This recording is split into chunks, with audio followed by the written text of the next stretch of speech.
I want to welcome everybody to the Daily Cheat Sheet here with the Golan Hello. and all things expert Guy Goldstein. He's an expert on all. That's it. Wait, do I get no preface for my You're Golan the and the expert of the expert with the expert? No, because you want to know why Golan? Because you tell us all the time what you're an expert at. Look, And just because I know what I'm good at and I talk about it all the time doesn't mean you shouldn't repeat it. I've only met one other person in my life that's as big of a self-promoter as Golan Ramraz. But you're the good version of that person. What an insult. On my other podcast, You Can't Handle the Truth, I often talk. Just kidding, guys. That's what that person does. That's exactly what that other person has done. And when you're doing an interview with somebody or whatever it's like, and they're doing that, and not obviously this is not an interview show, and like you're like, I was going to get to that. You're like, I was going to get to that. Anyways, welcome to the Daily Cheat Sheet. There is a lot going on in culture right now in America. Obviously, there's a lot going on in culture, and I am a huge NFL fan. Now, let me preface this by saying I have not watched the Super Bowl halftime show since the Killers weren't asked to perform there in Vegas. Vegas band, one of the biggest international bands still, if Shocking, not the top five international bands still, was not asked to perform because they are not black or Puerto Rican or will sing about hating America. So the Killers were not asked, and honestly, I'm watching it at somebody's house, so the control will not be. I will not have the control. You're not flipping over to the Puppy Bowl at any point, or to Erica Kirk's halftime show. No, I maybe I might have a little be inquisitive. I don't even know where you'd watch the TPUSA halftime show, and that's a good question. I would imagine it's online, but we'll see. Anywho, go on. Roger Goodell came out today with a couple of comments. First, he was asked, does he think it's going to be political having Bad Bunny and Green Day there? And he's like, I hope not. Man, took a real stand on that one. Bad Bunny in a dress.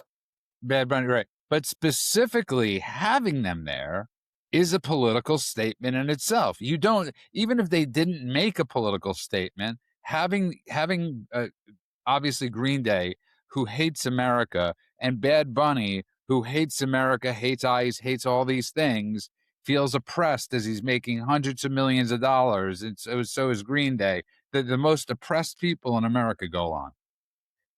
First of all, that answer of "I hope not" is you just stick your head in the sand and pretend you don't know what's going on. Real brave there, Raj. And I'll add the other thing. Hang on, I'll save the other thing for a moment. I honestly can't remember the last time I watched a halftime show and really enjoyed it. Maybe it was like 2014, Red Hot Chili Peppers came out. I want to say Prince for me because it was when it was raining and Purple Rain was going on, and it was it was like epic. There was a Lenny Kravitz thing. I remember that. I enjoyed that. Did the Who do it, or did I make that up? I'm sure they've done it quite a few times. So I'm a big Who fan. So maybe it was that. Yeah, honestly, the Super Bowl for me is one of those things that I go. There's food. I enjoy the food. I enjoy the commercials. The game is sometimes interesting to watch. The halftime show is when I go to the bathroom. So, I think I don't understand how this is still such a cultural moment. And I think the more they do these kind of gimmicks where they're bringing in remarkably partisan and political players, pretending they don't know what's happening, alienating half of their audience, more and more, this becomes an irrelevant thing anyway. Oh, what's fascinating? I'd love to hear the Aussies take on this. He's like, football, is that the one with the pig? Yeah, okay. We've got football too. It just works differently. It's more feet with the balls. No, but look, I think again, the halftime show of the Super Bowl is an iconic cultural moment. We've already seen every iconic cultural moment of what could be considered sort of the modern America, post-war American culture, sacrificed on the altar of woke cultural hijacking, right? So the Grammys was on the other night. Nobody cared. The only things that people tuned in to check was, are they still nuts? And the answer was yes. Um, yeah, the Oscars, nobody cares. The viewership of the Oscars is down to something closer to zero than whatever the peak used to be. And now they're trying to do it to the halftime of the Super Bowl. I mean, they're taking all of these key cultural icons, and when you think about it as a cultural icon and the older cultural icons being destroyed, it's very much in line with the Green Revolution. Right? This is straight out of Mao's playbook. You have to destroy it because otherwise you can't build a new culture. Look at you going deep. Look at that. You thought we were going to talk about football. And you know what it reminds me of again is the "I voted" pin. That's what the Super Bowl halftime show comes down to is just one massive big sticker of saying "I voted." And I mean, it's like I can't think of how many comedians would joke about, I think it was Bill Maher specifically, like when it said "end racism," that was in the NFL end zone after he's BLM, like, that'll solve it. Yeah, that'll solve the ending of the racism. It's just and here's the thing. It's again like we were discussing yesterday, and Guy missed the episode. But when we were discussing in the beginning of the show about the pool and the women. And this is like one of those things that everybody wants to say out loud. Everybody wants to say out loud, this is such a joke. It means nothing. Nobody's listening. Nobody, like, remember when there were actual causes? We used to have actual causes that, most people could get behind, or many people could get behind. These are fake causes. And you know how you know that?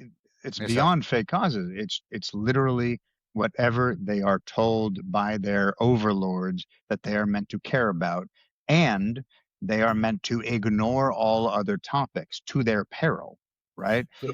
And I'm sorry, Guy, you know this because you helped me with it, but I launched that Substack just the other day, and I've only written 2 articles, but the second article... Yeah, thank you. Like and follow. But the second topic, there you go. See, Judah, I don't know what you're talking about in terms of self-promotion. But that's the second article was called "Hollywood Activism is a Lie." And it literally talks about how they were all told you are allowed to care about this one topic. And everything else in the world, including really important stuff, literally was not mentioned once. That's how I look at all of this stuff. They're going to tell you what you are allowed to care about, and if you don't listen, you are going to get punished. Guy, it's interesting because I call it, as my phrasing for it is PT, right? Pre-Trump.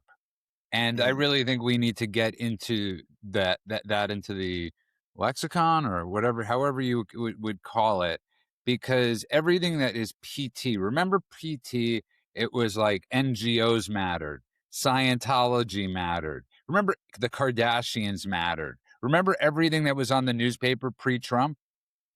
The second he got elected, nobody was talking about NGOs anymore. Scientology was all of a sudden massive again because of Top Gun Maverick, and nobody cared about anything else, Guy.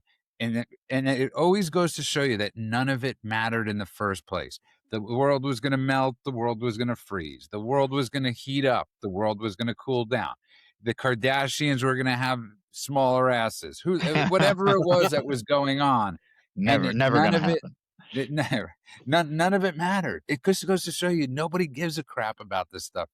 Oh, it's always been performative. It's always been a joke. It was, it was open the borders. It was close the borders. It was let people go. It was don't let people go. It was save civilians from the war. It was don't save civilians from the war. Right. I mean, even now we're talking about 2 protesters being killed in the United States, with the term protester being very loosely applied, as though that's the end of the world and this is the introduction of fascism. Meanwhile, not a word to say about 30,000 Iranians killed by an Islamofascist regime, right? These things are happening simultaneously. And you know what? 2 things can matter at once, right? We can walk and chew gum. That's right. Well, we know they can, Guy. We know they can because look at what they did with Gaza for 2.5 years. But that's what I'm saying. I'm saying they could have just as easily gotten up and said, protesters have a right to safety, whether they're on the streets of Tehran or on the streets of Minneapolis.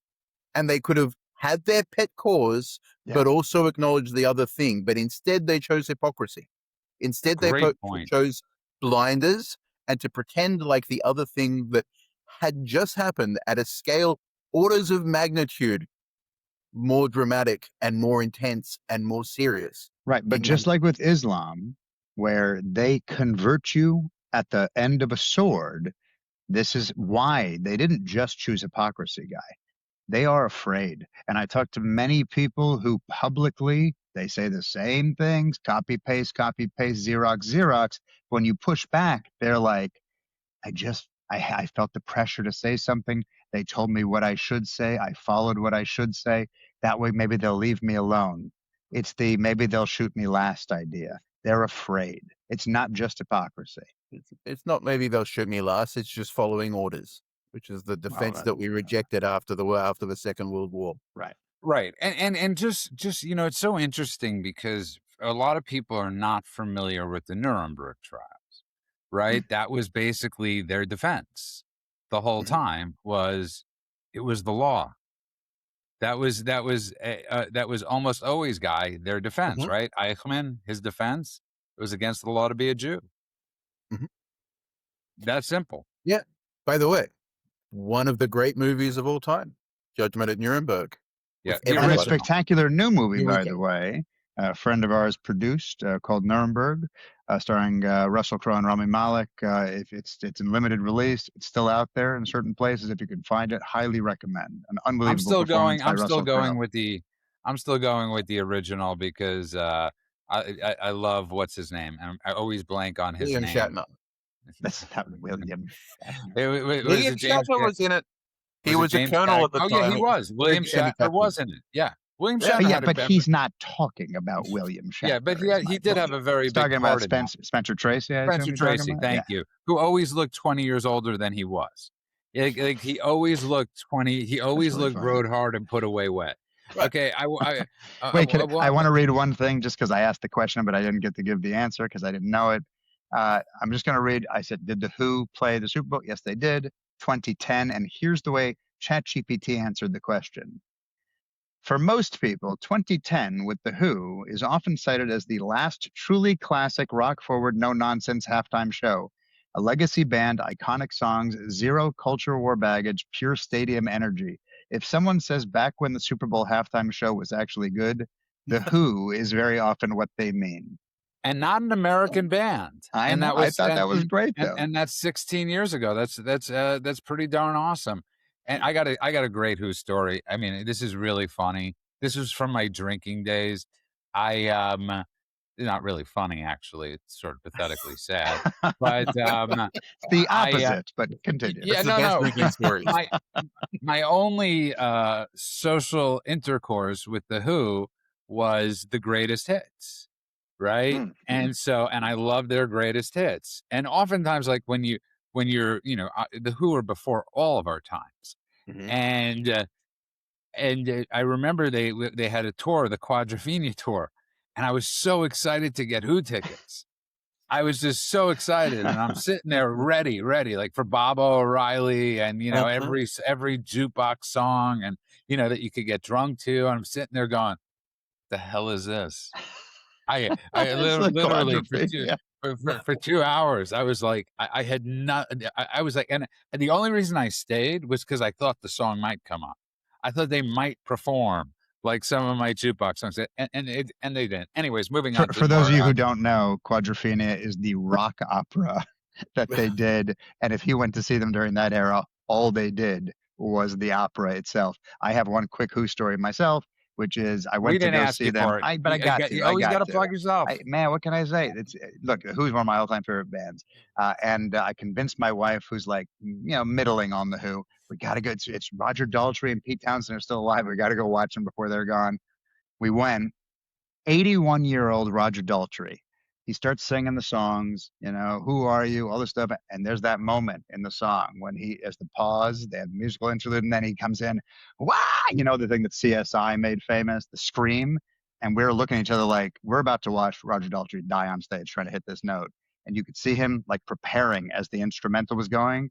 He inhaled. 81-year-old Roger Daltrey sounded better than the effing album. One of the most electric experiences I've ever had in the theater. Thank you for a story none of us needed to hear. But now, you know what? You'll never forget it. You're welcome.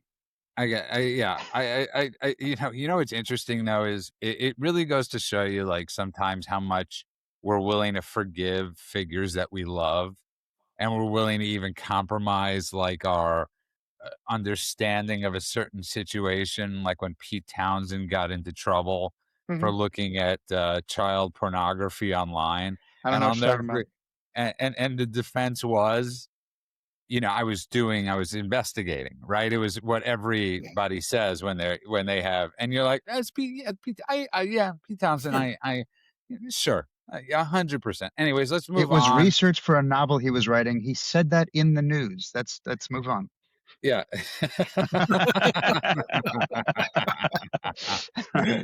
Exact quote. Yesterday we brought up the thing with Bill Clinton and Hillary obviously being brought up in front of Congress, in front of the House, being investigated. And like we said, it was performative. It was being done by Comer.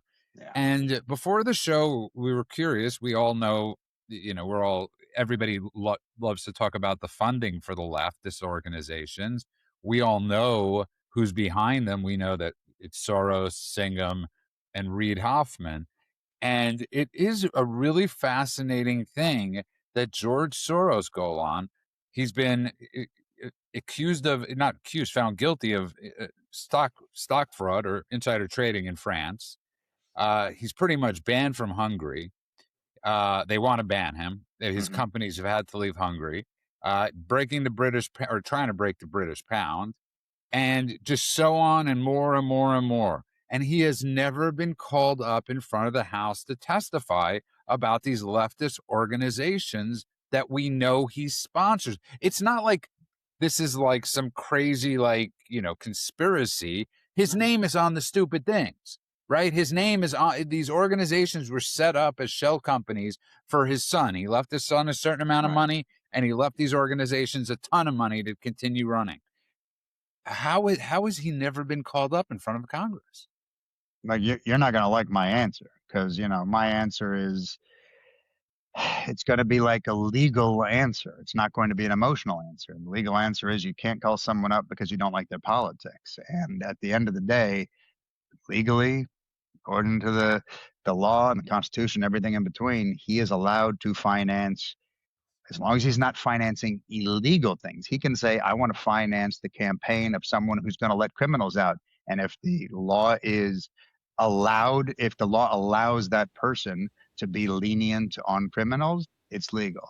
If he says, I'm going to finance the sheriff who's going to let everyone out with no bail, and they find, okay, legally, we're allowed to let, he's legally on solid footing. I happen to agree with you. I think when I look at someone like Singham, I think has a lot more to answer for, and Singham, there's a lot more evidence that would make him have a black mark on his record.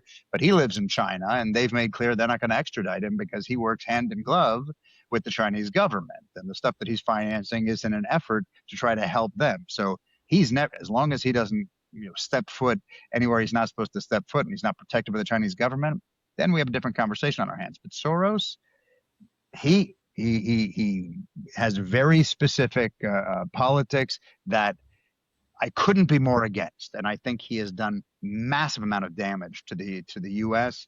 And to our way of life. But it's not technically illegal.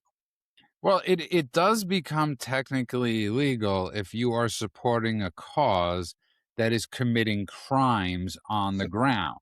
So with all these ICE protesters throwing bricks at cops, and we could go on through the years. We could trace BLM to Soros issues, and I get what you're saying, but Guy, to his point, Congress is called up people that have done far less. Okay. I mean, how many times has Mark Zuckerberg, who should have been called up many times, but how many times has he been called up? How many times has Elon Musk been called up? And here's the thing, Democrats will call whoever they want. Republicans don't.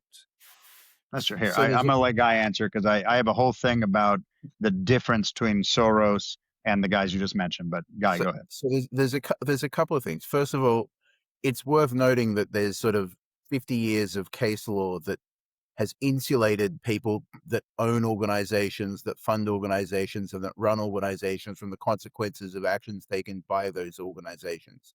So legally, it's very hard, even when he's funding people who then go and do illegal things. If the illegal things happen, they say, well, that was them. It wasn't me. I gave them money thinking they did good things, so I'm innocent. Right. We all know that the illegal things are part of the operational structure of those organizations, but there's an element of legal insulation there. With regards to Congress, I think one of the really fascinating things about Soros specifically is that sometimes people say that Jews use the accusation of anti-Semitism in a way that is not necessarily kosher, which is to say, for nefarious purposes to protect themselves from legitimate criticism. For the most part, when the average Jew uses the term, that's not what they're trying to do. But there is an institutional application which George Soros has perfected, where any time that people even mention his name, people go, well, I don't know, is that anti-Semitic to mention his name? Is that a conspiracy? Usually it's when Jews say his name, they look at the Jew and say, hey, that's anti-Semitic. And we're like, right. what? And so Elon Musk got into trouble for this with our Ben Shapiro got into trouble for this. We'll get into trouble for this if we talk about it long enough. Just so you know, this is a true story. This is an absolute true story. And I think I brought this up, but I used to do a lot of writing for the American Spectator, one of the best editors in America, Vladi Brzezinski, and I hope I'm pronouncing his name correctly. Just a fantastic editor. And he allowed me to write whatever I wanted. It was sort of awesome. He allowed me to write how to get laid on New Year's Eve if you're a Republican, just anything I sort of wanted. But I had written an article about Soros, and I brought up the fact that that he was a collaborator, and that wasn't the issue I necessarily had, because I can't imagine what it was to be that age and see the atrocities. But it was the fact that he did the Steve Croft interview on 60 Minutes, and when he was asked, does he feel any guilt or does he have any, he said no. And Vladi, brilliant guy, had to double check what I wrote because he was unfamiliar with that. So so Elon Musk called him Magneto. Organizations went after him saying anti-Semitism. There's no anti-Semitism was saying George Soros. You could combine all the Bond villains, and you wouldn't have George Soros. In fairness, he was using but Magneto, he was referencing, and I still don't think it's anti-Semitic, but he was referencing someone who went through the Holocaust, was scarred by it in whatever way he was scarred by it, and then became a supervillain. I think that pretty much describes Soros as well, and I don't think it's anti-Semitic to say it. Can I tell you something? I got to be honest, because I was discussing this with somebody the other day. I didn't even put that two and two together. So if Musk was actually invoking that, it was not invoking, it was implying that, even more so. I think it was 100% true. Sorry, Guy. No, I was going to say, so first of all, that 60 Minutes interview that he gave, I was actually going to bring it up too, because it is one of the creepiest things I have ever seen. My family all survived the Holocaust. Well, what was left of my family after the Holocaust survived the Holocaust, and that's how I came to be. And I have a lot of empathy for people that went through that. Everybody has stories about things they did and the ways they survived, and it's all unimaginable. When Soros talked about it, the level of the callousness and the coldness with which he talks about it, the casualness with which he talked about doing things that in any other situation would have been utterly evil. Doing things like pointing out to the Nazis where the Jews lived, right? Doing things like looting the homes of people who had been killed, right? I'm not saying that there's no explanation for why someone could do that. I don't judge people for what they had to do to survive. Can What I I'm say? saying is the Can I tell you lack of something? Let me just interrupt you for 1 second. I'm sorry, because Golan and I were in a WhatsApp group that I had left, but I had said this to a person. Somebody said, because we use the word capo and or collaborator or whatever, and somebody in the group said, "Well, their grandfather was a capo." I'm not kidding. And they had brought up that their grandfather was a capo, and I was like, that doesn't make it good. I don't really care that I'm not going to back down from this. But what's not widely known, because people don't often talk about this guy, is that many of the capos were some of the worst people that society had to offer. They volunteered. They were some of the gnarliest Jews. And when when the Holocaust ended, a lot of the survivors killed the capos. Mhm. It wasn't like they literally, and it's one of those untouched things that we don't talk about a lot, that they tried, some of them, at the Nuremberg trial. Can I just, for the Yeah. listeners, I just, for clarification purposes, for those of you who do not know what a capo is, many people think, some of you may not know at all, but many people think it just is a Jew who betrayed the Jews during the Holocaust. It's not that. A capo technically has a definition. A capo was an actual Jewish prisoner inside a Nazi concentration camp, usually appointed by the SS. Sometimes there were volunteer situations, but usually it was an appointment, given authority over other prisoners, and they helped to be like the shepherd shepherding the other Jewish prisoners. And they were sadistic, some of them. And they were absolutely. They enforced their discipline, usually violently, and a lot of the time, like the Stanford Prison Experiment, they got into their head that they were empowered, that they would be saved because they were helping, and a lot of them developed relationships and friendship with the Nazis. And so the reason when we're talking about capo, we're talking about a loose redefinition of that word, where we're just talking about Jews who helped the Nazis during the Holocaust and betrayed their own kind. And it's worth noting. So, for example, I can tell you that in the Warsaw Ghetto, collaborators were also called capo after the war. That became a sort of generic. After the war, correct? Yes. I can also tell you that from the stories that from my grandfather's story, is one of the things that really stuck with me was when they were on the train on the way to Majdanek. One of the people who was put on the train with them was a known capo. And when he was interviewed by the Shoah Foundation, by Spielberg's people, and they asked what happened to him, they said, well, he said very simply, he said, well, he didn't get off the train. So, well, how do you know? So I recognize his shiny shoes. That's exceptional. That gave me the chills. And I'm really greatly appreciative of you sharing that story. And this is a very uncomfortable topic for people like us to discuss. It's one of those things that you want to bury under the rug. But the problem is, when you bury your history under, anybody that buries their history under a rug, only bad comes from that. And that's all cultures.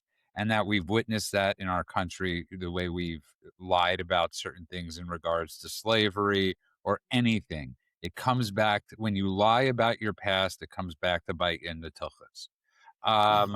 It gives you a big bite. Anyway, but getting back to the Soros thing, fine.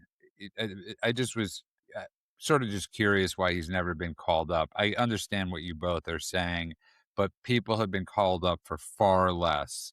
And, sometimes I just want to see a person sweat, even though I know he wouldn't sweat. That's the thing, is that he's been waiting for someone to be zealous enough to say, I'm dragging you up in front of the committee and start interrogating you. He knows that, though, and he's the kind of guy who is prepared for that sort of thing. He knows the letter of the law down to the last detail, and you know that the law basically states that you being held culpable has to do with your knowledge of what the organization you're giving money to is going to do, the intent of why you gave the money, how much control you have over that organization, the type of crime they commit. Because there, by the way, if you see an organization that is committing crimes and after the fact you give them money, you actually can be held liable if they commit a crime again. So you start to look, has Soros given money to, I mean, he must have given to, and then you're like, oh, not all crimes. Hashtag not all crimes, because there are organizations that definitely did commit crimes, but they were like, you pay a fine kind of crimes. They were, legal-ish crimes. And if you look back at his history, he's been very careful to make sure, maybe through shell corporations, maybe by donating it to one who then donates it to somebody else, which has happened too. But go ahead and find that paper trail. You're not going to. He is insulated. Okay, well said. And moving on, Guy, in some great news out of Minnesota. So Homan, I think, is pulling back, what was it, 700 ICE officers? But at the same time, they also mentioned that they arrested 4,000 violent, illegal aliens. That's 4,000 in Minnesota. It's not a huge state. It's high. It's more than 4,000. How I'm just reading this right now from they have arrested more than 4,000. Yes, more than 4,000. Thank you for the correction. The ombudsman. Thank you very much. So it's more than way more than 4,000. Guy, good work to ICE. And this is something nobody will ever talk about. And this has a lot to do with messaging. How many lives are saved by each of those people being like, we have so much data showing how illegal immigrants have killed Americans, whether it's vehicular manslaughter, whether it's murder, whether it's the sheer butchery of some of these people. How many American lives have been saved because of President Trump, DHS and our ICE officers?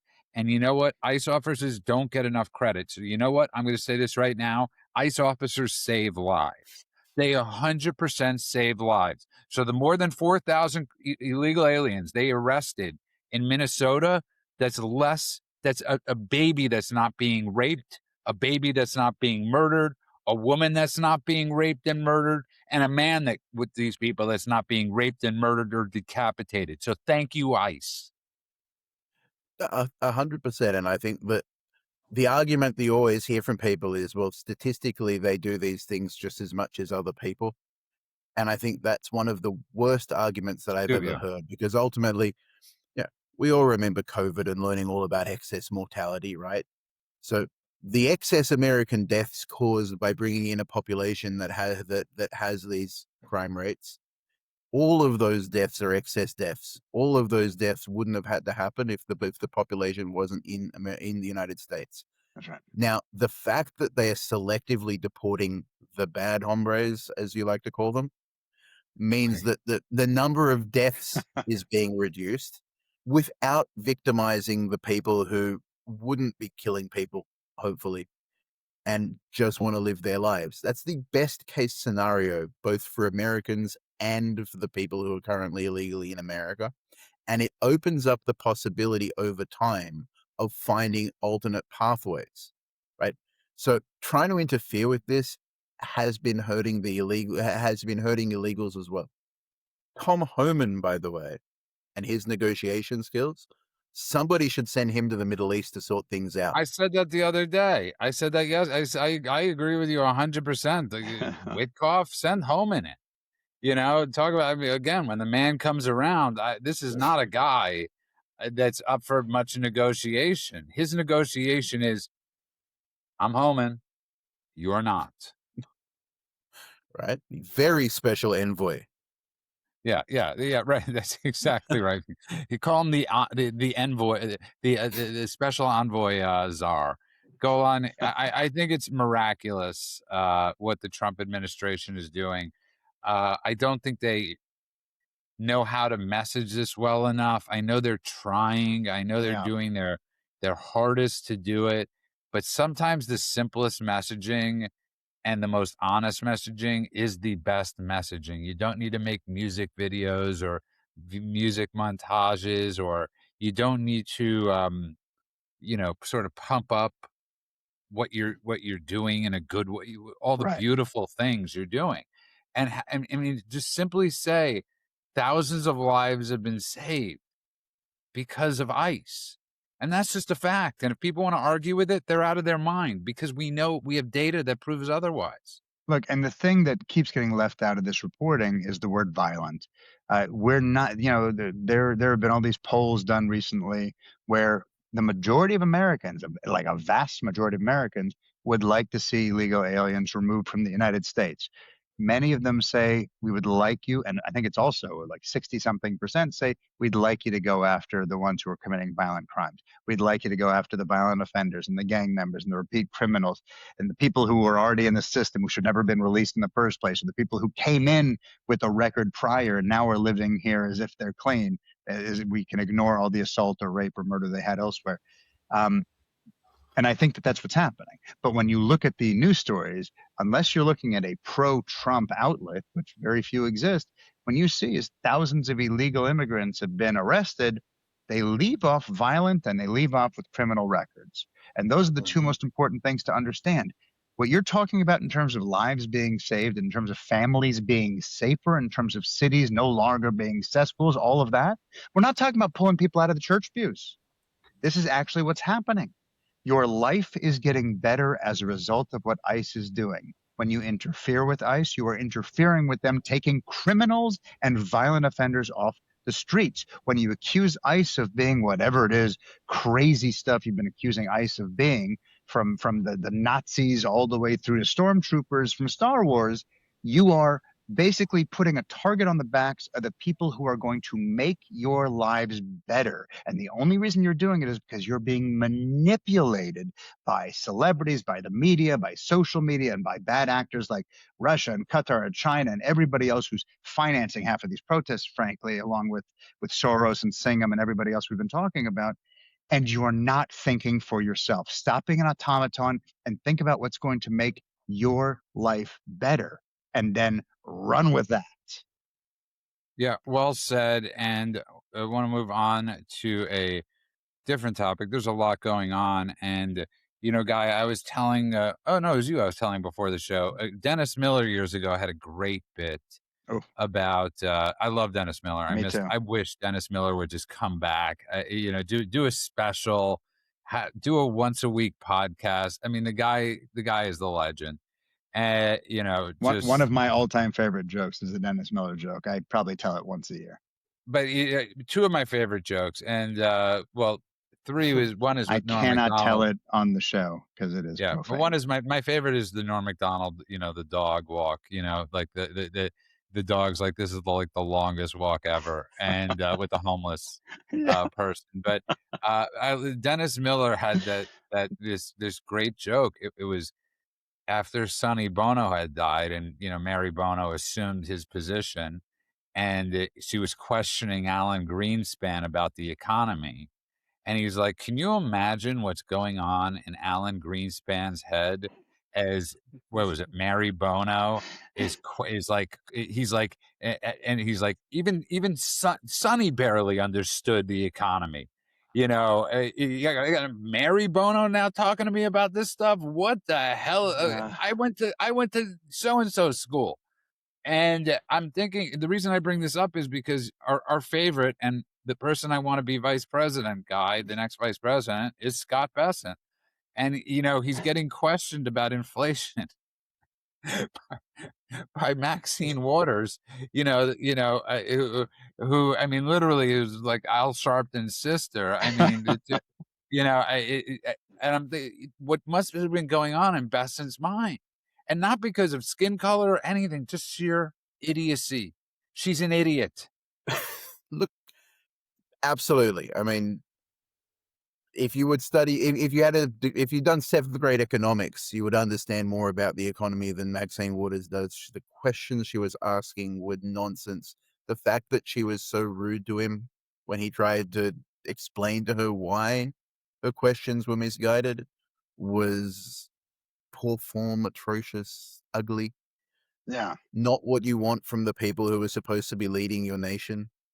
And the whole thing was embarrassing for her. And the fact that she thought she was the one putting on a show, the fact that she thought she was the one getting clippable moments by being hysterical, that's maybe it's time to retire and, go see a doctor about Alzheimer's. Way too much money and go on. She said, "Will you be the voice of reason in the Trump administration to stop waging a war on American consumers?" The Los Angeles Democrat pleaded, "Yes or no?" And Bessent responded, "You seem to be confused as to the definition of inflation." Bessent began before Waters interrupted to re-ask the question. Then they were talking over each other for about 20 minutes, and she goes, "Can you shut him up?" Waters butted in. Can you? And Bessent's response is just brilliant. "Can you maintain some level of dignity?" Bessent replied, "I love this guy. I am in love with. I heart Scott Bessent, and this guy is a rock star of our party." Okay. It's interesting because I was talking earlier today to somebody who is happens to be gay, and he's one of those like snarky gays where everything he says feels like three snaps up from a living color, and it's real nasty takedowns. But you're like, nah, you can get away with it, but you still recognize like, oof, I hope I'm never the target. Bessent's like that, but just turned up to Albert Einstein level wit. And so when he does it, he's not, like I remember when what's the name of the black congresswoman who is an idiot? Crockett, Crockett, thank you. the love child, the illegitimate love child of Al Sharpton and Maxine Waters. That's right. You remember when she and MGT or MTG or whatever the hell, the traitor, got into a fight on the floor, and she was like, "If I bleach blonde, built body," but like it was all just Kardashian, quips, and you're like, oof, like this is the level of discourse in America. And then Bessent comes in and he's like Cary Grant shooting it from the hip. I love the guy. I think he's just awesome. Yeah, no, I mean, I absolutely, and he can get away with this stuff. This guy is a rock star. And to finish it up, Guy, I mean, just why would you go after Bessent if you're Maxine Waters? I mean, do you think your race is going to get you the card that beats this guy? He doesn't care about what you look like or anything like that. I mean, he went after Gavin Newsom, calling him, the beach, whatever, the Ken doll thing, comparing him to Patrick Bateman, and saying he was, his sugar daddy was Alex Soros. This guy is relentless. Look, he's relentless, but he does it with a level of with a panache, if you will, that just allows him to just smoothly and cleanly say these things that everybody's thinking. Nobody thinks they can say, and he just gets it out there and looks elegant doing it. And they're still brutal. I'm waiting for him to like he could pull like a Mark Twain where he's like, I would respond, but I never go into a battle of wits with an unarmed person. Like that sort of level of like, whoa, and where you just see everybody like 8 Mile and they're like, oh my God, everyone just freaks out. Every time he does something like that. He did it this is the second time he's done it in a very short period of time. And all I want to do is put him on every talk show opposite everybody that they want to yell at him, and then he just one sentence and they wither. But the Guy, reason they did you go see the after it, video? Guy, did you see the video with him and Nicki Minaj doing the what's going on?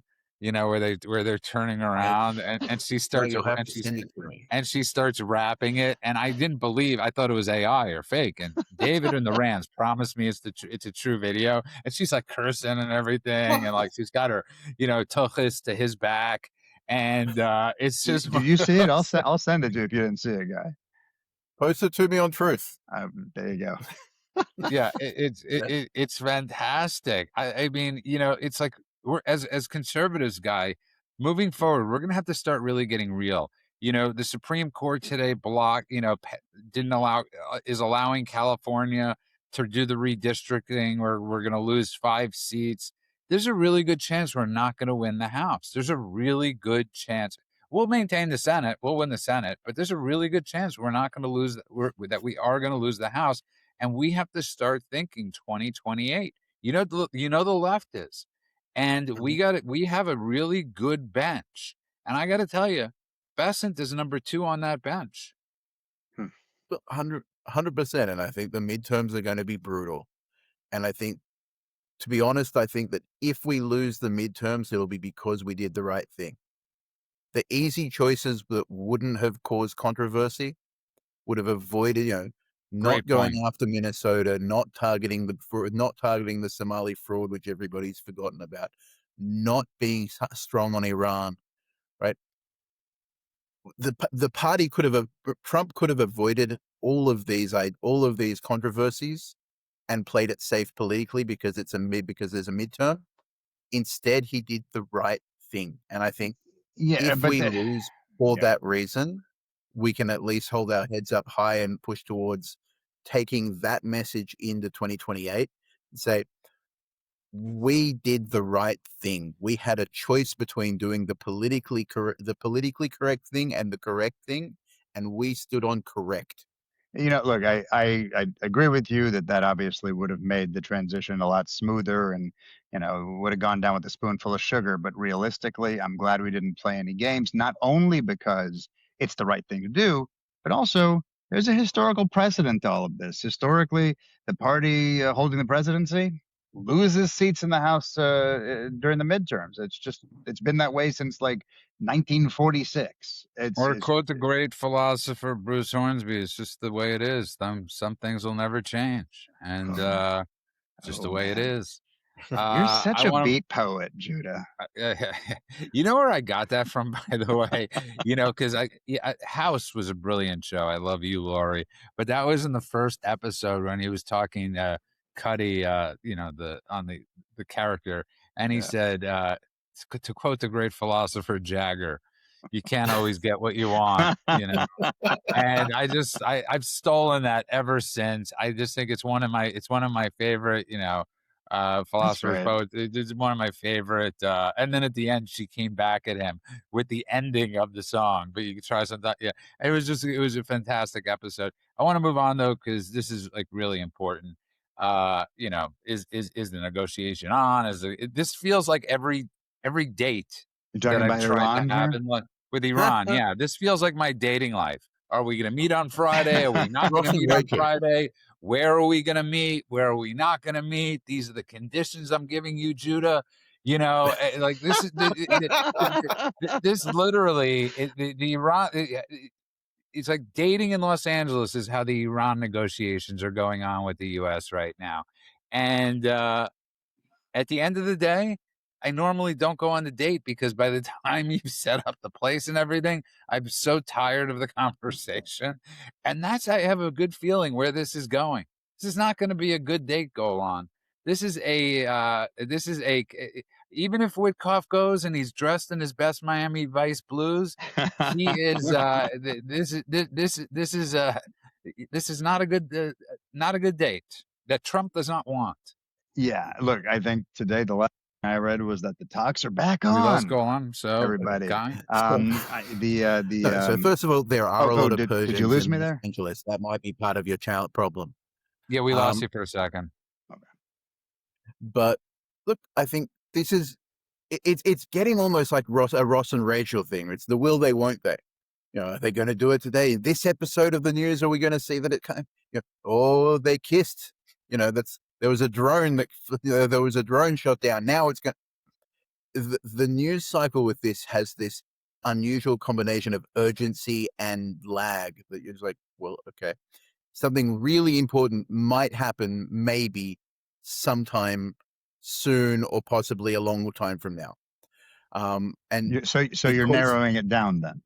That's right. But I'm saying this is how this story is evolving, and it's also how the commentary is evolving. The negotiations are a farce. I mean, let's be honest here. If there's one thing that President Trump knows how to do, it's negotiate. He's not going to accept going into a negotiation in which he's already conceded everything that he wanted before he goes in. The one thing that he may do out of politeness is show up to the room because he has other friends that are saying, but you have to meet them. Like it'll be, we can handle you saying no, but if you don't at least go to the room, it's awkward. Again, you've just summed up my dating life. Yeah, and the girl that you go out with because your mother said she's a lovely girl.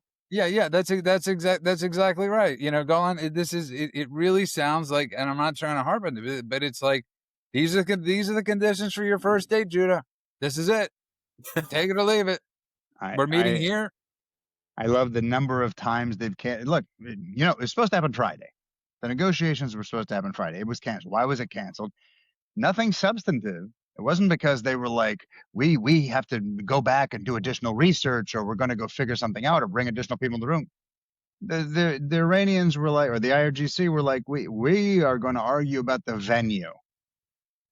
I mean, this is this is like, again, your dating life. Hey, Friday night, PF Chang's, and then she's like, I would have gone out with you Friday, but you needed the same Michelin restaurant, so we're gonna try this again. Come back to me next week. And then you're like, whoa, I didn't realize the venue was gonna be the killer here. But so now the answer is yes, because today the Arab leaders lobbied the White House and said, please put it back on. And everyone's forgetting the most important part of this whole thing. We're pretending this is a negotiation. So negotiation means that I'm trying to get something out of you, you're trying to get something out of me, and hopefully we land somewhere in the middle that everyone's a little bit unhappy, but we're happy enough we can walk away. That requires you to have motivation to change, even if it's incrementally, and me to have motivation to change, even if it's incrementally. And right now, Iran has zero incentive to change behavior, except for, military force, basically. But the Iranian regime has zero incentive. I'm telling you, specific. All I'm talking about here, when I say Iran, I'm talking about the IRGC. I'm talking to people who are trying to get to the table in this case. But basically, everything that they're doing is playing games. They're dragging out the time. They're going through all of these motions in hopes that, as has happened before with certain administrations, maybe even this one a little bit, that after a while they'll just get bored and move on. In this case, I don't think that's going to happen, but they're trying to play that game again. They want us to pay for the expensive meal on the first date that's going nowhere. Can you imagine Iran, the IRGC, you whore, pay for your own meal on the first date, and we can talk about it. You know what, though? But it's not just that. It's also that the thing that we're not paying attention to is that they're texting another guy on the side. That's right. Right? And so they've got Xi Jinping and they've got Putin texting in their DMs. Look at us talking like young people that know what dating's like. But they've got China and Russia flying over equipment, sending support, encouraging them. Now, I'm sure it's not as much equipment as they would like, because obviously Russia is locked in a war that it's currently in the process of losing over a long period of time. And China's preparing for a war that we're going to have to win later. But they keep sending over. I think there were 50 cargo planes of equipment that came over from China. That's the intelligence community suggests that it's radar equipment, it's rocket related equipment. And so they're negotiating with Russia and China, being like, if we go into this fight, are you going to back me up?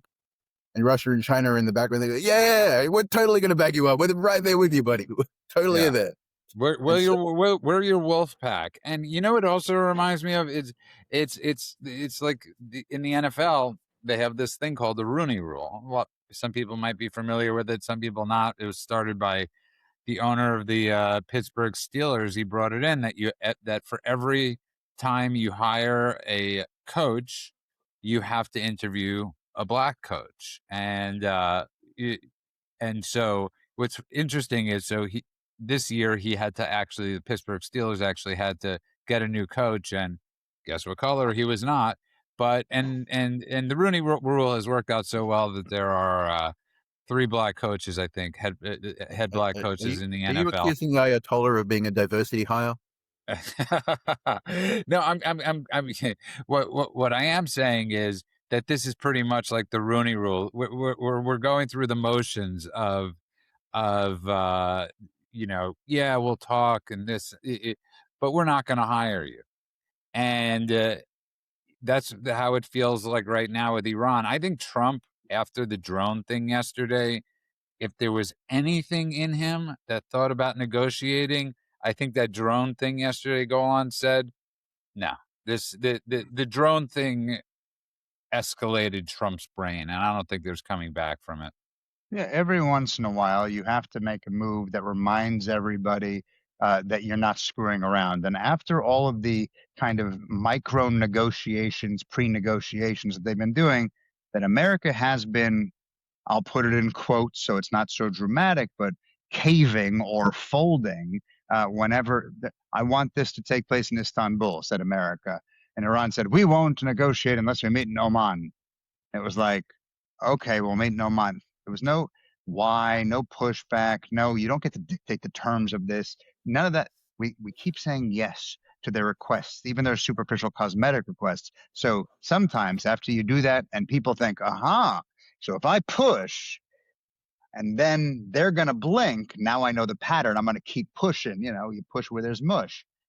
And then America goes and does that. And they're like, oh, remember, we're not all mush. So watch yourself. I think also you have to remember that the concept of negotiation, it was one thing when you were negotiating the idea of the nuclear program, right? That was a silly negotiation. It was a failed negotiation. You've gotten to the point where you can't negotiate with a regime about whether or not they'll continue to kill their civilians after blacking out the internet and going dark, right?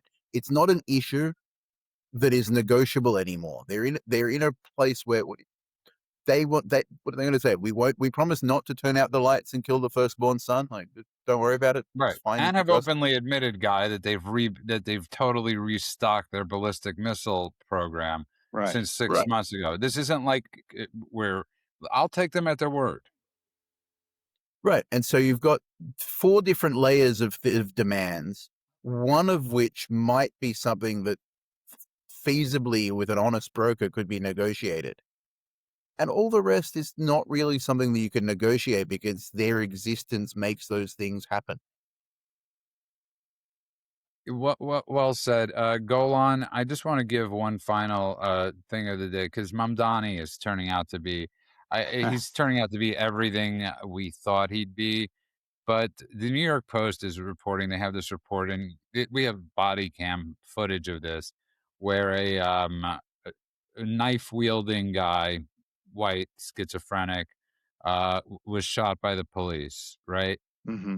And it was shot by the police. And the family's in uproar, people are in uproar. And Mamdani's one of these people that wants to send social workers to these scenes because, you know, it's a great idea. Send a social worker where there's a knife-wielding person. And I got to tell you something. This is where, like, you know, like when people want to say, listen, if you want to turn your city into rot, turn your city into rot. If that's the program that you want, and there are social workers that are willing to go there without police, and some have to die, I got to be honest, it's like the person that climbs up Everest and, you know, gets stuck on top. It's not our job to come and save you at that point. You're an idiot that climbed Everest. Or if we come and save you, you got to pay the millions that cost us to save you. You know what? If some social workers think they could do this and that's their passion, so be it. Save a cop's life. I'd rather a cop be alive than some leftist progressive Jack, you know what. So this is not a nice thing I'm about to say, but I have long held that the theory, I would never advocate for this, and I would never do it myself, of course. None of us would. We're all wonderful people. But if you watch people who are being lawless, let's say during the BLM riots, let's say during almost all of the pro-terror riots, the anti-Israel riots that were happening all over the United States, in general, people who are breaking the law, what's going on in Minnesota, et cetera, and we can test this now with recently what's happening. Again, I would never advocate for it. But if at the beginning of that process, not once it's already become endemic and everyone's doing it left and right, but at the beginning of that process, you had seen a handful of people get shot by snipers. I don't know who they are and what a terrible thing it would have been if it had happened. I would never advocate for such a thing, as I've said. But if that had happened early on, I think you would have seen a lot of other people go home. I think you would have seen a lot of other people say, oh, I needed an Instagram post about how I also went out to virtue signal, but it's not worth that. And now I'm scared. And then they go home and they no longer bother anybody. And only the extremists stay out. And then whatever happens to them, happens to them. I think a similar thing can be said about this, which is if you are advocating for such a thing, And I would never want it to happen to a social worker. But if a social worker decides she wants to play along with that farce, and she goes out and that knife-wielding maniac chops her into a lot of suey, I think you're going to see a lot of social workers saying, oh, I think there's a mistake being made here when criminals are wielding weapons. Perhaps it should be police who are trained in such situations, who also have weapons with which to combat such a situation, should be the ones going out there. I would never want it to happen, but sometimes extreme things need to happen so we learn lessons. Yeah, no, 100%. And this happened in front of his family. He wasn't killed. He was wounded. And the family doesn't, the Mamdani doesn't want, charges brought against this guy. He was just eating a meal with his family when the New York Police Department came in. And then all of a sudden, and it's like, listen, look at what happened with Rob Reiner. Mostly It's like, peaceful dinner. Sorry? Mostly peaceful dinner. Yeah, mostly right. A mostly Yeah. peaceful dinner. And when somebody's a schizophrenic, and I get it, the family wants to, whatever, I don't want to see the family killed by their schizophrenic son. And at the same time, I feel terrible that this cop had to shoot this person. I don't feel bad. That's my thing. I don't feel bad for in this case, he's mentally ill. He's a schizophrenic. But I feel worse for the people that have to do the shooting. They're the ones that have to go to bed at night and live at night. The cops are the ones that always have to open every traffic stop they go on. They could be dead every time they walk into an apartment that there's a reported battery or between a man and a woman. They could be dead. They have no idea what they're getting into. And it's so horrible how this narrative has shifted. We don't talk about what police officers mentally go through on a daily basis, call after call after call. We're going to just every single call and what they witness. And it's such a horrible thing that we don't put them more on pedestals. The only time we hear about a cop is if this happens. We never hear about the cops that have again, like ICE, saved so many lives. We never hear about the soldiers that do the same thing. We always get the one or two reports. We get the two people that got shot by ICE. They're always going to use the exception to try and get you to try and get to sway your opinion. That's always the way it's going to work, which is why they are training people. And there's a bunch of training seminars out in Minnesota and other places as well, where all they're training them to do is to quote unquote document ICE's actions, because what they're hoping for is one thing that gets out of hand, that gets caught on camera, and then they can edit that however they're going to edit it, and they're going to put it out everywhere. So everyone's out there, including, by the way, what the guy who got shot was doing. If you edit it right, you can get an Oscar for doing that. As they have on a regular basis, along with their kafir. No Other Land last year. That's exactly how they got. That's exactly how that happened. That's exactly how they got the Oscar. If you want to know more, Guy and I wrote an article in a publication called The Wrap, in which we talked about the ways in which that film, it's a good example, that's a really good example, in the ways in which that film decided to omit, to lies of omission, certain information, or skew information, or change or outright lie about information. And it won an Academy Award, not for fictional film, but for documentary, which will forever be a shameful mark on the record of the Academy. So yes, absolutely, this is something that is done on a regular basis. And just so people know, this was before Golan started his Substack account, but after he started his podcast, You Can't Handle the Truth. That's right. But my modeling career soon will be taking off, and we can talk about that. In between him being a professor and also him making 2 movies right now. So this was all done in between or beforehand. So you forgot the series, but I appreciate you trying. I will add one thing about the social worker thing. The other thing that Mamdani is always talking about is this Department of Community Safety. And I don't think enough people have heard about this, because this is another nonviolent group of people who are supposed to go and handle, these are people who are not trained. These are unarmed civilians that are meant to go handle situations, right? No police officers in sight. And they've broken down who the perpetrators are, or what the situations are that they might go into. And you're talking about mental health crises. I want you to hear these so you understand how ludicrous this idea is. Mental health crises, homelessness related calls, noise complaints, welfare checks, substance abuse incidents, and etc. Whatever. I could list 1,000 things. But the idea is these are crisis counselors, social workers, mental health professionals, and unarmed civilians going out on these calls. Now, if you listened to that list, you know that every one of those not only could potentially be, but will likely be violent. Mental health, homelessness, welfare checks, substance abuse. You're going to see a lot of people get Sounds hurt. like And I sounds like want to 40 make years sure of that people Democrat can hear policy. all of that. Say it again. Sounds like 40 years of Democrat policy. Yeah, it sounds Amen. like outside. It sounds like what I walk around every morning around with the homeless encampment outside my building. I want to close up though, and David brought up in the rants, and I don't know if this. I'm praying he's not Cliff Clavening us. And he said many fans of Nicki Minaj are on X saying they're switching their voter registration to Republican. Now, here's the thing: I have no idea about anything about Nicki Minaj other than obviously what her last name comes from. I don't believe that to be her real last name. But this is where I say to Republicans, be careful of the gold that gold thing that you want to embrace at the moment, because we have a lot of data where that little shiny gold object has turned out to bite us in the ass. Kanye West and Azalea Banks. and sorry, Azalea Banks. whoever it is, Candace right. Owens. The list is long.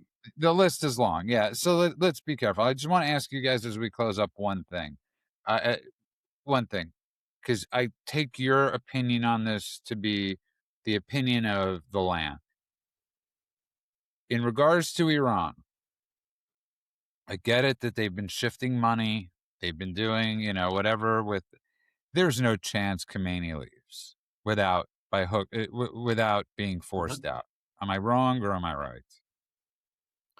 With military force. There is little to no chance Khomeini leaves. It seemed, although in fairness, he had left once before. So, no, the other Khomeini left once before. But little to no chance Khomeini leaves. There's a better chance that somebody turns on him. So I think one of the possibilities is still that as it becomes more apparent that the regime is going to fall, a coup from the inside takes care of things.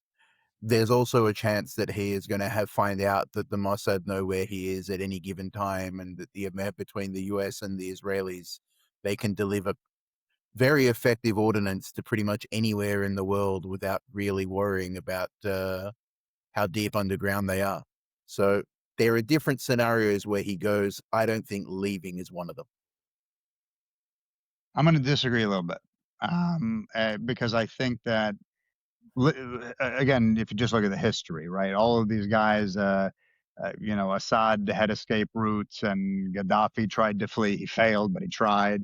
I think that Tehran's IRGC leadership have spent decades preparing for something like this, and they know that they can't win a direct war with the U.S. They can cause a lot of trouble, but they know that militarily, technologically, economically, U.S. can crush them if they decide to actually put their boot down. And I think that Khomeini himself, I'm talking about, he is someone who he's old, he's isolated, he's paranoid, he's psychotic, and somehow he doesn't feel suicidal. He's still, after all of that, he doesn't want martyrdom. I think he would sacrifice the whole country to save the concept of IRGC. Him as a figurehead goes a long way towards bringing in new recruits. If he survives, there's legacy and control he can manipulate to get other people to be the martyrs that stay and die on his behalf. And I'm not sure. He already has. We know this. He already has escape routes and escape plans. He's already communicated with Russia for that. That was already leaked. So I don't know. I feel like there's an element of it that agrees with you because everything you said. But I also feel like there is a chance he might do that and then use it as a way to rebuild from another place. So you see him and Assad building a nightclub in Russia. Let's Gerard go. Gerard Depardieu being the DJ with Steven Seagal. Yeah, Absolutely. I love how we both said Steven Seagal the same. By the way, I just want to say, it was a great movie. It was so bad. Like, you know how we were discussing a bad movie that's bad? Sometimes bad movies are good, right? And there was one with John Travolta and Arye Gross. And it was something with the Russians, right? You're talking Where about the one where he met Kelly Preston, right? I mean, The yeah, Imposters, I think it was called. no, something Not the else where they're like Imposters. nightclub promoters Yeah, guy, yeah, yeah, and yeah. they get an offer to run a club in Nebraska, The and experts, and yeah. they're flown to Russia. Yep. To like teach the Russians how Americans live. It's really one of these terrible movies that's like really funny though. I was sure you were going to say Under Siege 2. No, Purely for the no. one line, assuming makes an ass out of you and me. No, assumption is the mother of all F-ups. That was in Under Siege 1. No, in that was in Under Siege 2. It was 2. assume makes an ass out of you and me. No, it wasn't. Under Siege 2 was the line, assumption is the mother of all you-know-whats. And he said that to Eric Bogosian. And that's how you don't go down that rabbit hole with me, guy. You're going to lose that one. And now the fantastic Eric Bogosian, Sex, Drugs, and Rock and Roll, one of the best things he's ever, and talk radio. Talk radio, baby. Yeah, talk radio influenced and shaped my life, and it really, I can see that. I encourage everybody to watch it. It truly, if there's a movie that somebody would say to me, what influenced or changed, that it was Talk Radio, one of the most brilliant movies and performances. And yes, Alec Baldwin is in it too. But he's actually great in it. And I can't stand Oliver Stone, but he directed it, and it's a great movie. Yeah, that and Midnight Caller was another one of those fantastic shows. He's also amazing in Born on the 4th of July. Yeah. Oh, no, 100%. Okay, we've run out of time, and I want to thank you both. We'll all probably be back tomorrow, and same time, same bat station. So thank you, everybody that listens, downloads, and helps promote us. It really means the world to us that people spread the word, and all the compliments that we get. Thank you from the bottom of our hearts. I know it's really difficult how Apple and Samsung phones are set up to give that 5-star review. It's very difficult. You could Google it if it helps. Even when you Google it, it's still really difficult. Ask ChatGPT, actually. Watch it through step by step. And on that note, I want to thank you both. You can find us everywhere at thedailycheatsheet.com. I want to wish everybody a good morning, afternoon, and night world, wherever you are. God bless you all.